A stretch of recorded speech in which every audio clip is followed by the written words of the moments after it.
Hola, yo soy Camila Zuluaga y esto es La Intérprete. Bienvenidos.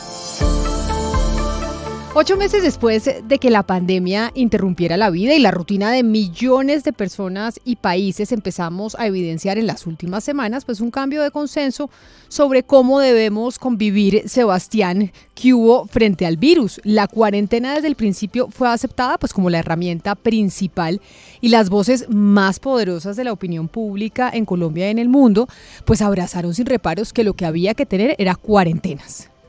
Sí, Camila, y la saludo. A mí sí me sorprende un poco como el cambio de consenso del que vamos a hablar en este podcast, porque pues hoy tenemos más de 38 millones de personas que se han contagiado por lo menos alguna vez en el mundo, más de 1.1 millones de muertes, o estamos cerca a esa cifra, y una crisis económica colosal.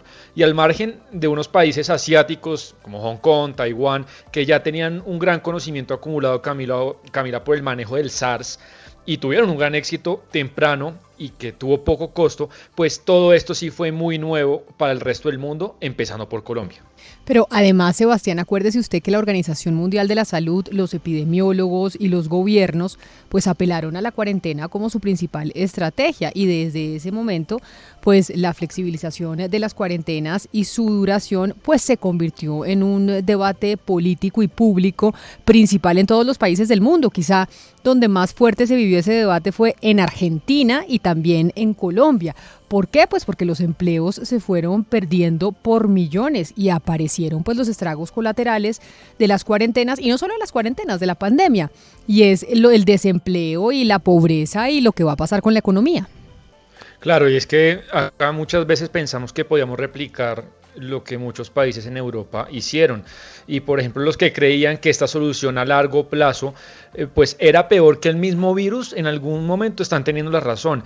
Y ahora personas que también en su momento, Camila, reivindicaron el valor del individualismo, del cuidado personal, de la libertad, yo siento que esas opiniones fueron un poco como silenciadas y duramente criticadas hace unos meses. Sociedades como la colombiana acompañaron, Sebastián, la cuarentena larga y estricta en parte porque decían y estaban basados en modelos y previsiones que eran bastante apocalípticas, que valga la pena aclarar que no se cumplieron. Claro que dicen que no se cumplieron porque se hicieron las cuarentenas, eso es algo que nunca vamos a saber. Pero esas previsiones, esas proyecciones llenaron de miedo a la gente.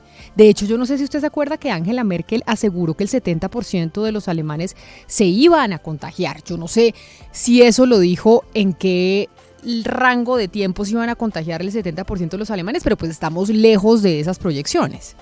Sí, hoy en día igual Alemania está muy lejos de eso que dijo la canciller alemana. En abril, Camila, el Comité Internacional de Rescate estimó que podría haber hasta 1.000 millones de personas de infecciones por coronavirus en 33 países vulnerables, en un escenario pesimista que podría haber más de 3 millones de muertes, y hoy en día estamos pero muy lejos de esa cifra. Y dijeron que habían compilado, esto lo dijeron porque compilaron estimaciones basadas en métodos y datos producidos por el Imperial College de Londres y la OMS, pues organizaciones muy prestigiosas.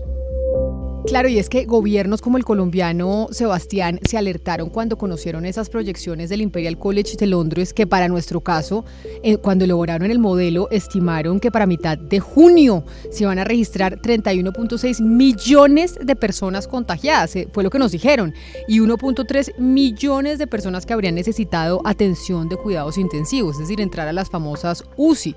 Se pronosticaron 317.000 muertes y pues ya sabemos que el desfase fue gigante, eso ya lo conocemos. Dicen que por las cuarentenas, yo no sé si el desfase pues se haya dado necesariamente porque se aplicaron las cuarentenas, y si no las hubiéramos aplicado hubiéramos estado en esas cifras que ellos pronosticaron. Claro, es que ese modelo del que usted habla, Camila, tenía 3 escenarios. Este es el más pesimista, pero igual el optimista también estaba lejos de las cifras que hay hoy. Y yo creo que por todo eso oímos declaraciones de gobernantes y políticos en todo el mundo. Yo quiero traer una que fue bastante particular en su momento. Usted recordará cuando Claudia López, nuestra alcaldesa, dijo literalmente en una entrevista: acá no se abre la cuarentena hasta que llegue una vacuna. ¿Cuándo podríamos levantar la cuarentena? Me pregunta a mí todo el mundo todos los días. ¿Cuándo podríamos levantar las restricciones? Cuando tengamos vacuna. Cuando tengamos vacuna, con mucho gusto levantamos las restricciones. Mientras no tengamos vacuna, solo tenemos dos mecanismos de control, cuidado. Uno, hacer más testeo, aplicar más pruebas. Y otro, hacer aislamiento obligatorio, cuarentena. Y a propósito de esos modelos y de lo que dijo la alcaldesa Claudia López, pues le preguntamos al colombiano Andrés Vecino, que es investigador de la Escuela de Salud Pública de Johns Hopkins y uno de los expertos que más están consultando los medios durante la pandemia. Lo que dijo Vecino es que la elaboración de esos modelos pues fue muy equivocada. Los modelos siempre son imperfectos.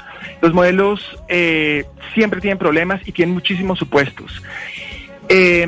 Yo creo que los modelos fueron positivos en el momento inicial para poder tomar unas decisiones, digamos, iniciales. Yo, por ejemplo, creo que los cierres tempranos fueron acertados, hasta abril básicamente, porque permitieron al país, digamos, prevenir que hubiese habido un Guayaquil. Sin embargo, yo sí creo que hemos seguido descansando en los, digamos, o confiando más bien en los modelos durante un muy largo periodo de tiempo. Yo creo que nos hemos rezagado, de hecho Colombia menos, pero otros países, particularmente en la Latinoamérica, nos hemos rezagado mucho en recolección de datos para realmente poder calibrar esos modelos, y eso sí hace ver esos modelos a veces un poco más o bastante más catastróficos de lo que realmente ha ocurrido. Y hay otra voz, Camila, una voz que fue polémica, yo la he oído varias veces en la región, que es Marcelo Peretta. Él es secretario del Sindicato de Farmacéuticos y Bioquímicos de Argentina. Él sale en entrevistas y en muchos medios, y él sí, desde muy temprano, pues dijo, cuestionaba la cuarentena. Él decía que estaba totalmente equivocada la OMS, y él incluso en su país pues promovió con un hashtag una campaña que decía no te quedes en casa. Todo lo contrario de lo que decía Alberto Fernández. Oigamos al señor Peretta pues con su campaña. Bueno, pero cabe reflexionar respecto de lo que dicen las autoridades, porque pueden equivocarse. De hecho, las autoridades de la Organización Mundial de la Salud, de mi país y probablemente del de ustedes, han incurrido en serias contradicciones. Fíjense que en la República Argentina, mis profesores, que son los infectólogos del presidente, están diciendo en televisión nacional diariamente todo lo contrario a lo que nos enseñaron a nosotros en el grado o en el posgrado, que encerrarse es la única solución, que hay que estar atento en la velocidad del contagio, en la curva, en la matemática, y todas cuestiones que atentan contra el sistema inmunológico, que en el fondo es lo único, o lo principal, no lo único, que nos va a defender frente al COVID. El encierro, para que quede claro, disminuye el sistema inmunológico, lo reduce, lo debilita, porque en el encierro uno engorda,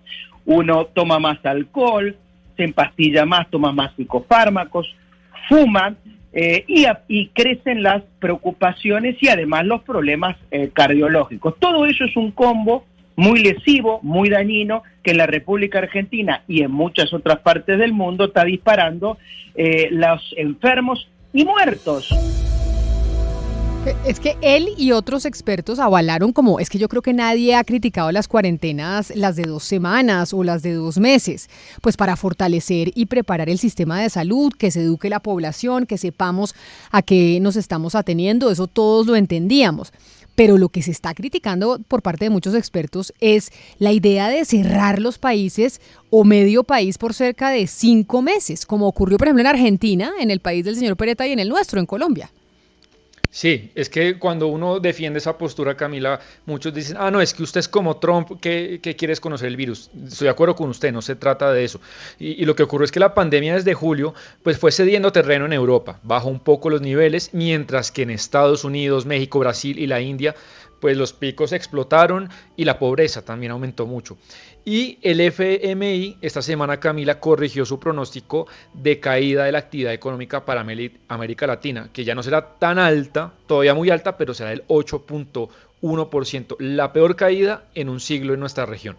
Sí, pero cuando hablamos de esto de las cuarentenas, por lo menos en América Latina sentimos que es como un periódico de ayer, pero es que esto otra vez está en los periódicos actuales del mundo. ¿Por qué? Pues porque en Europa se están viendo desde hace semanas, Sebastián, rebrotes. Ya vimos Inglaterra, Francia, España, y otra vez se está teniendo el debate sobre si se debe o no volver a las cuarentenas. Pedro Sánchez, por ejemplo, en España ya declaró la emergencia en Madrid y cerró la ciudad. Barcelona también cerró sitios nocturnos. Liverpool cerró bares y restaurantes. Así que, a pesar de que en América Latina nos parezca un periódico de ayer, es que este es el debate que se está dando en el mundo y que seguramente volveremos a tener. Y claro, porque nosotros estamos rezagados unos meses allá, ojalá no haya el rebrote que ellos están teniendo. Y a raíz de estas medidas, Camila, como en Madrid, como en Liverpool, pues la semana pasada lo que conocimos, y fue algo muy sorprendente, algo que se llamó la Declaración de Great Barrington, que miles de científicos pidieron que no se considere más el encierro, la cuarentena estricta, por sus gravísimas consecuencias. Y uno de sus líderes, Camila, de esta declaración es Jayanta Bhattacharya, que dirige el Centro de Demografía de Salud y del Envejecimiento de la Universidad de Stanford, universidad muy prestigiosa, y así pues justifican su posición de no más cuarentena estricta.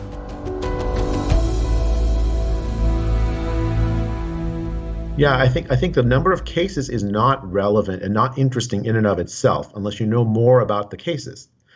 El número de casos no es relevante en sí mismo. Los casos entre grupos vulnerables es algo que sí debemos mirar de cerca y estar preocupados por ello. El número de casos entre grupos poco vulnerables como niños no es relevante. Se cerraron colegios, universidades. Esos cierres tuvieron un costo muy grande. El tema es que una cuarentena general impone costos a los grupos vulnerables y a los grupos no vulnerables. Para unos es beneficioso y para otros es muy perjudicial. Y no hablamos solo de costos económicos, sino también costos de salud. For the vulnerable, it's beneficial. En este debate, Sebastián, Suecia se viene convirtiendo casi que en un símbolo de los anticuarentena por cómo ese país afrontó el coronavirus y cómo lo tiene controlado en este momento. Aunque pues obviamente al principio falleció mucha gente en Suecia, la gran pregunta es si lo hicieron bien. Pues esto es lo que piensa también el profesor Jayanta, que también le preguntamos por Suecia. Yeah, I mean, I think Sweden, very early on, they made a mistake. El error que cometió Suecia fue al principio, al no proteger a los ancianos y a los sitios de adultos mayores. Eso explicó la alta mortalidad en marzo. Something very similar to what we're arguing for, a focused protection plan, where they protected the vulnerable. Ya en abril adoptaron la política de proteger a estos grupos de personas de mayor edad y que el resto de la sociedad estuviera abierta. Eso terminó siendo efectivo. Ahora los casos en Suecia son pocos, la mortalidad es baja, los colegios siguieron abiertos. Todos, en toda la cuarentena, 1.8 millones de niños fueron a colegios sin tapabocas, sin distanciamiento y hubo 0% de mortalidad en esa población. No social distancing through the entire epidemic, and yet there were 0 deaths among those children. Sí, de acuerdo. Suecia fue como el símbolo del debate mundial de si cuarentena sí o cuarentena no. Y a este coro, Camila, de las personas críticas con el confinamiento total, pues a mí me sorprendió mucho. No sé si a usted esa entrevista que vimos de la OMS el fin de semana, puntualmente David Navarro, que es el encargado de la OMS para luchar contra el coronavirus, y en una entrevista pues dijo lo mismo, que sugiere no más cuarentenas. Nosotros en la OMS no abogamos por las cuarentenas como el principal medio de control de este virus. El único momento en el que creemos que la cuarentena se justifica es para ganar tiempo, para reorganizar y reagrupar a sus recursos y proteger a los trabajadores de la salud que están agotados. Pero en general preferimos no hacerlo. Y pues por eso estamos todos sorprendidos al final, Sebastián, es que yo creo que nadie sabía cómo manejar este tema.